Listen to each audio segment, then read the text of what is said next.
حتی کے بعد آپ نے پڑھا ہے حتی الحوت، تو یہ آپ حضرات جانتے ہیں کہ جو حتی کے بعد اعراب ہوگا وہ مختلف صورتیں ہوتی ہیں. لفظ حتی یہ عاطفہ بھی استعمال ہوتا ہے، جیسے یہاں ہے عطف کے معنی میں پھر وہی اعراب ہوگا جو پہلے کا اعراب ہے. کیوں بھائی ٹھیک ہے؟ اور اسی طرح یہ بطور حرف جر بھی استعمال ہوتا ہے. حتی مطلع الفجر،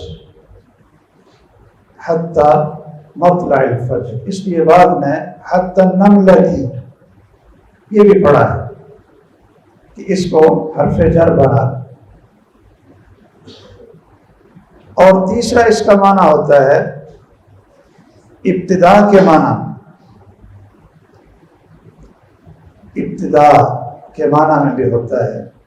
جس طرح یہ کہہ دیتے ہیں کہ وَعَجَبَ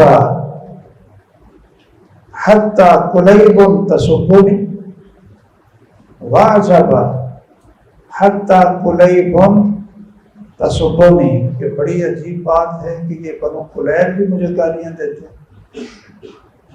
تو یہ کیا ہے؟ ابتدائیہ ہے. اس کے بعد پھر اس کو مرفوع پڑھتا ہے.